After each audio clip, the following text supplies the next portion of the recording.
and for coming to this press conference. This morning, this press conference is called to announce some crime initiatives that we are undertaking to give our police authority, the police department, the authority and the tools to provide aggressive enforcement to some of the things we've seen in our city over the last year or so.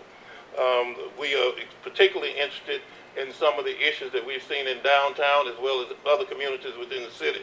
Before I go any further, though, let me recognize some of the people that are here with us. First, our city council members, Council President Fred Richardson, Councilman William Carroll, and Councilman Jermaine Burrell are here with us this morning, as well as the Mobile Area Education Foundation, the Downtown Business Alliance, the Youth Leadership Mobile, the Youth Council with the Drug Education Council. We'd also like to recognize Mobile United that's here, the Boys Club, as well as a number of other organizations, including the Housing Board. Many citizens, the ministers from throughout our community are here who we've talked to about assisting us in this effort in trying to curtail youth violence and youth crime. They are also here and very supportive with this initiative. What I'd like to do first is call on Chief Williams to come and talk a little bit about the initiative that we plan to take in the downtown area for some of the things we've seen over the last week and what he plans to do in terms of some changes in the way that we will handle this, and not just for the downtown area, but for the entire Mobile community. So Chief Williams. Thank you, Mayor. Good morning. I want to welcome each of you to this press briefing, and thank you for coming. On July the 5th, there was a young man who was shot just down the street at Claiborne and St. Francis Street. He was 17 years old. He was out after midnight. He was shot by a 17-year-old who the detectives arrested a few days later. Just the other day, on July the 17th, another young man was shot just down the street. As a police chief, as a citizen of Mobile, we can't have that. I can't stomach that, and I can't live with that. I expect Mobile, and especially this downtown area, to be a very vibrant and attractive place for people to come. What we have seen in the past, we have people who are coming downtown who have no intentions of patronizing some of the establishments. We have people who are coming downtown, they're hanging out in the parking lots, and they're down here for trouble. They're here to cause problems, and they're bringing their weapons, as evident by the last two shootings that we've had. We are going to aggressively address those individuals, and we're going to address those individuals a number of ways. I want you to know, as a police chief and as someone who loves Mobile, that I won't stand for it, and I won't tolerate it for one more minute. These people that you see standing to my left are from class number 45 and 46. These are some of the people who are going to help me and help this city curtail the violence downtown and in other areas of this city. We're not going to tolerate it. I have people standing to my right, those folks who are dressed in white shirts and blue khaki pants.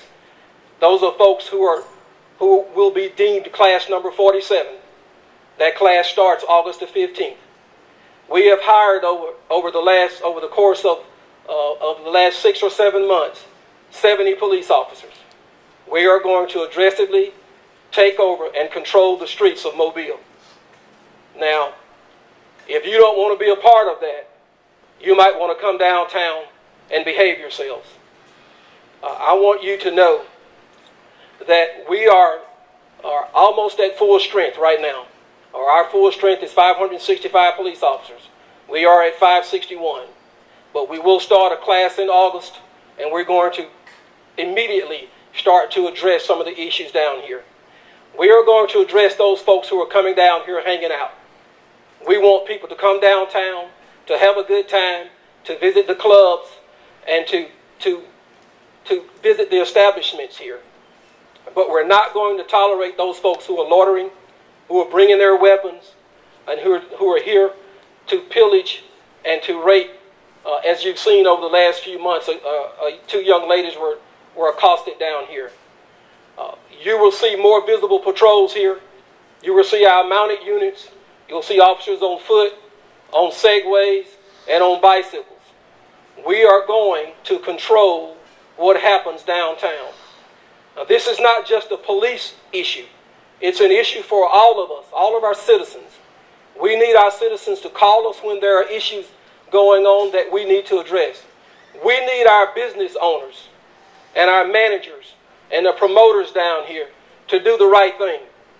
Downtown is no area at midnight or 1 o'clock in the morning for a 14, 15, or 16-year-old man or woman, child, boy or girl.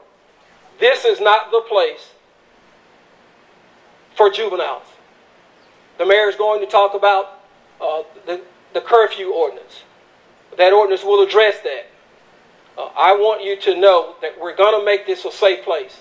I did an interview just yesterday with one of the stations about our downtown cameras. Sometimes technology doesn't work the way it's supposed to. Sometimes our cameras are down. We work very hard at keeping those systems operable. We are going to be working with some of the organizations down here, with the BID groups. We're trying to add more cameras. It is part of the initiative. We would like cameras in those places that we've identified as hotspots or as troubled areas. But we're going to address it at this point with the body, with the human body. Our officers and Lieutenant Minton will address those issues as we see fit, and we are going to eliminate the crime in this area. I'll be here afterwards if you have any questions for me. Mayor.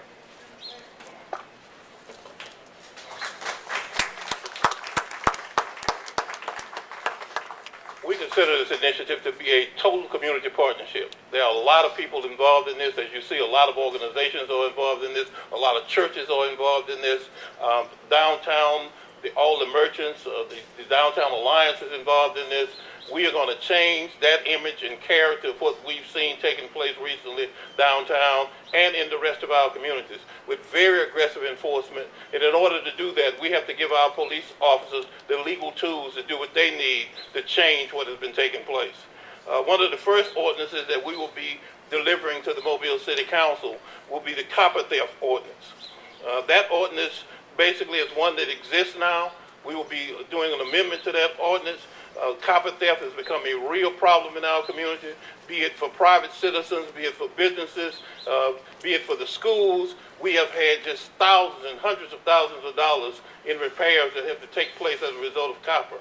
Our police department has helped us put together an ordinance that they think will give them the ability to follow the people who are actually burglarizing air-conditioned units, burglarizing copper, and actually taking it to be sold.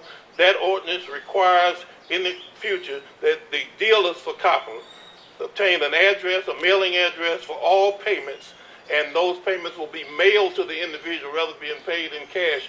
We can follow that trail to the person who's responsible for actually stealing copper from various locations. That ordinance will be presented to the City Council on tomorrow. We have also an ordinance on indecent exposure. We will not tolerate that in the city of Mobile any longer. We are not concerned about what someone does in another city, but in this city, we want to maintain a certain character. So our indecent exposure ordinance really speaks to the character of our city. We are proposing to the City Council an amendment to our present indecent exposure ordinance that make it illegal to wear pants or skirts more than 4 inches below the top of the hip, exposing either the body parts or underwear. That ordinance is one that will be also delivered to the City Council. The other ordinance that you've heard a lot of talk about is our juvenile curfew. Over the past year, our Office of Strategic Initiative and our Weed and Seed program, as well as resource officers from the school system, many other community groups have traveled to various other cities, have done a lot of research on juvenile curfews. We've been working on this well over 6 to 8 months. And we've been doing it because we wanted to find the very best we thought we could fashion for Mobile. The ordinance basically is one, and when it's approved by the City Council, it's for teens that are 17 years and under. It will be enacted citywide. It is an ordinance that requires during the daytime, teens will have to be in school during school days. So there's two sections to it. It actually is in effect during school year, during the daytime. If you're a student in the school system, you must be on that campus. If you're not on that campus, police officers will have the authority to stop that individual and determine why they're roaming the neighborhood and not being in school. Actually, the ordinance is set up so it's basically for parents and the kids who are out of school or kids who violate the curfew. The curfew is from 11 to 6 a.m. on weekdays, midnight to 6 a.m. on weekends and holidays. This curfew actually is one that we really want police officers. We're not looking for them to pick up a lot of kids. We are trying to help parents be accountable for their kids. So we want to work with parents. We want to work with the community as a whole to make sure that kids are in the right place. Those who are violating, we do plan to arrest them as we would do anybody else who violates the law. But in terms of the curfew is really designed to give another method of trying to be accountable for our children. I often refer to many years ago, we'd have on television this announcement that come on, it's 10 o'clock at night, do you know where your kids are? And we want you at least by 11 to know where they are. Because if not, we're going to know where they are. And what we are doing here is trying to make sure that our city sets up a mechanism to have accountability for our young people, curb youth crime and youth violence at the same time, and make sure that our kids who are supposed to be in school are in school. That's really why the ordinance is put together. The fine schedule for the curfew, minors, first offense, $100 fine. Other actions as authorized by the juvenile court. Parents, guardians, or operators, $100 for first offense, $500 and up to 6 months imprisonment for second offenses.